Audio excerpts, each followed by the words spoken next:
Bonjour chers amis amateurs d'art.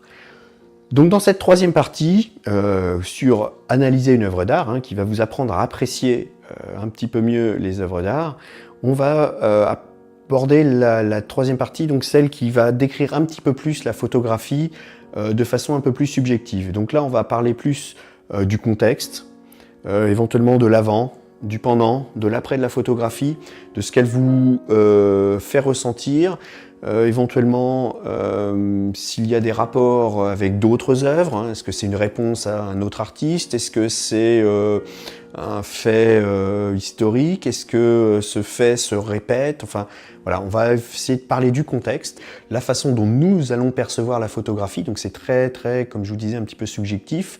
L'idée c'est pas d'être catégorique, mais c'est plutôt de donner des directions, un petit peu de réflexion pour cette analyse. Donc là, la photo que j'ai choisie, c'est donc une photo de Dorothea Lange, une américaine, qui photographiait donc dans les années 30, si je ne m'abuse. Elle a une célèbre série sur les migrants. Et donc là, j'ai choisi une photo, moi, qui me touche, d'une migrante en train d'allaiter son enfant. Donc là, on va considérer qu'on a fait les analyses, je dirais, de l'image, l'analyse structurelle, et puis on va donc passer à l'analyse de la photo dans son contexte. Donc ici, on voit donc une femme qui semble donc préoccupée. Déjà, elle a un visage fermé, elle a les yeux soit baissés, soit presque fermés. On voit sur son front qu'elle a des rides de, pas dire de souffrance, mais en tout cas, on voit qu'elle n'est pas elle respire pas le bonheur. Elle serre contre elle son enfant, donc on a l'impression que c'est vraiment le dernier bien qu'elle a.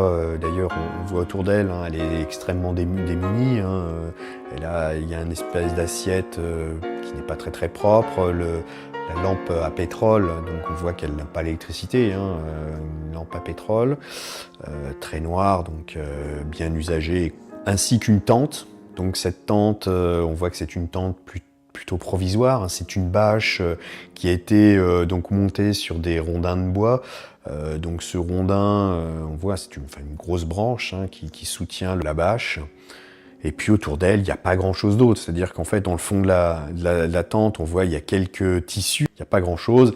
Et quant à l'accoutrement de la femme, on voit que ses vêtements sont relativement sales. On voit qu'elle a des taches sur sa jupe. Son chemisier n'est pas d'une couleur immaculée. Et puis, pour l'enfant, c'est à peu près la même chose. C'est-à-dire qu'il est habillé avec des vêtements qui ne sont pas tout neufs, quoi. Donc là, elle est en train de le nourrir, qui donc nourrit le dernier bien finalement qu'elle possède, c'est son enfant. Et elle fait ce que toute mère peut faire dans ces cas-là, c'est-à-dire elle lui donne tout, c'est-à-dire même une partie d'elle-même, c'est-à-dire son lait qui est purement extrait de son corps. Elle donne vraiment tout pour son enfant. Donc on voit également que l'artiste photographe a pris le parti finalement de séparer la scène en deux parties. Donc la partie qui est sur la gauche, dans laquelle il y a l'intérieur de la tente avec cette femme en train d'allaiter, et puis la partie droite, donc séparée par la branche qui supporte en fait la bâche de la tente. La partie droite qui représente l'extérieur, complètement vide, on voit simplement au loin quelques arbres, etc. Il n'y a pas d'humain, il n'y a rien. Par contre, ça représente un petit peu, pour moi en tout cas, ça me donne l'idée que c'est un petit peu le rêve américain derrière, avec des grandes étendues, la liberté, etc. Et la photographe a vraiment choisi de scinder ces deux mondes, donc le monde, je dirais, de l'extrême pauvreté de cette femme à l'intérieur de la tente, et puis le monde qui semble plus luxuriant à l'extérieur. Cette photo donc nous représente une femme, donc on l'imagine après un long trajet, elle est venue et puis elle s'est posée sous cette tente pour nourrir son enfant. Donc c'est peut-être un camp de fortune qui a été dressé ici.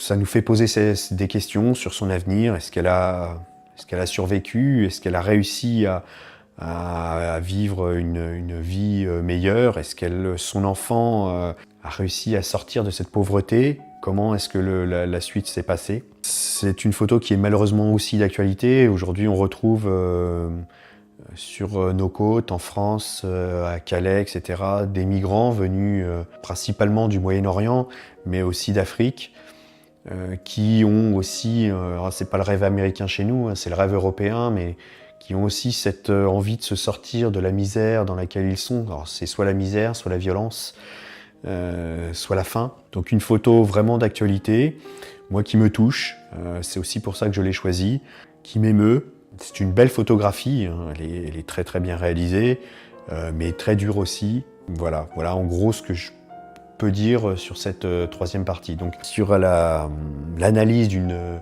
photographie, donc dans cette troisième partie, on va pouvoir parler des tendances. Donc des tendances, quand on connaît un courant, un flux artistique, une photo peut s'y rattacher. Une photographie peut aussi être la réponse à un autre artiste, alors soit en copiant son modèle, soit en s'en moquant, soit en répondant, hein. On a eu ça aussi dans la photographie, donc il faut, quand on le sait, on peut le mentionner. Ça fait partie de l'analyse en tout cas. On peut également parler un petit peu ce que j'ai parlé, parce qu'ici c'est une photographie de reportage. Alors entre le reportage finalement et puis un petit peu de la photographie, c'est quand même principalement du reportage, hein, puisque là c'est pour dénoncer ces flux de migrants et l'extrême pauvreté dans laquelle ils sont. On peut également, on a tout le contexte historique à pouvoir présenter. On peut également parler du ressenti, notre ressenti devant la photographie, ce qu'elle nous évoque, ce qu'elle nous rappelle, comment elle nous fait réagir. Alors c'est pas un dogme, hein, bien sûr, hein. Quand vous dites « moi ça me rend triste », il se peut que votre voisin, ça le fasse rire. Enfin, bon, pas en tout cas, j'espère pas cette photo-là, mais on peut chacun avoir son propre ressenti. Il n'y a pas de généralité à donner là-dessus, hein. C'est vraiment personnel. Mais c'est toujours intéressant d'avoir le point de vue de la personne qui a fait la critique, hein. Ça peut donner aussi des impressions puis des idées à chacun. Donc maintenant, vous savez, avec la phase 1, qui est donc l'analyse naïve de la photo, donc la description de celle-ci de façon vraiment brute, hein, vous décrivez ce que vous voyez. En deuxième partie, vous commencez à décrire comment est-ce que cette photo a été construite par l'auteur pour que nous, lecteurs de celle-ci, nous puissions rentrer dedans, nous puissions la découvrir, la commenter, la regarder, etc. hein. Donc c'est plutôt du comment. Et donc la troisième partie, c'est plutôt le décryptage de la façon, en tout cas de la façon dont l'artiste voyait la photo, c'est-à-dire vraiment la voyait dans son ensemble. Comment est-ce qu'il a voulu nous la présenter pour soit faire réagir, faire sourire, faire rêver, faire s'évader, etc., etc. Donc là, c'est plus une partie humaine, vraiment subjective. Là, on est plus dans le sens, hein, dans l'émotion que va nous faire ressentir une photographie. Voilà. Donc j'espère qu'avec ces trois phases, vous allez maintenant avoir les clés en main pour analyser, apprécier, commenter et surtout derrière apprécier une photographie. Donc la prochaine fois que vous allez dans un musée, je vous recommande encore une fois avec votre partenaire de réaliser l'exercice. Alors cette fois-ci maintenant vous savez le faire entièrement, donc vous allez faire l'exercice complètement pour analyser une photographie. Donc vous prenez 5 minutes chacun et puis vous allez l'analyser. Et je suis certain qu'au final, même si l'œuvre au départ vous la trouviez moyenne, voire même que vous ne l'aimiez pas, c'est intéressant de faire l'exercice sur une photo qu'on n'aime pas, enfin sur une photo, là je parle de photo, ou sur une œuvre qu'on n'aime pas, parce que vous verrez qu'à la fin de l'exercice, alors je ne vous dis pas que vous aimerez l'œuvre en tant que telle, mais vous allez y trouver des points intéressants, des choses que vous n'aviez pas forcément vues au départ, et qui vont vous rendre plus intéressante, en tout cas l'œuvre, et vous faire mieux comprendre les choses. Alors, il y a des choses un petit peu plus compliquées, notamment en peinture, quand les peintures représentent soit de la mythologie, soit tout ce qui est trait au religieux, car là, souvent, il faut avoir les clés. Dans la mythologie, par exemple, il faut savoir qui est représenté pour essayer de comprendre les choses. Donc là, c'est pas toujours simple d'avoir ces clés-là. Alors, il y a pas mal de chaînes, d'autres chaînes sur YouTube qui expliquent, qui peuvent vous donner des informations là-dessus, qui sont très intéressantes. Si j'ai Le temps, je vous les mettrai en description. Et puis, tout ce qui est mythologique, tout ce qui est religieux, pardon, c'est exactement pareil. Il faut aussi avoir certaines clés pour comprendre, je dirais, les intentions de l'artiste. En tout cas, je vous souhaite une chose, c'est de mieux apprécier l'art en général. Moi, de mon côté, c'est plutôt ce que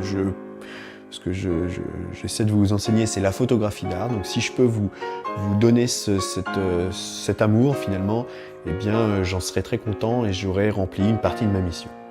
Donc je vous invite à aller visiter la galerie New Concept Art Photo Selling, nc-aps.com, d'aller faire des analyses des œuvres présentes. Vous verrez, c'est amusant et pourquoi pas tomber amoureux de l'une d'entre elles.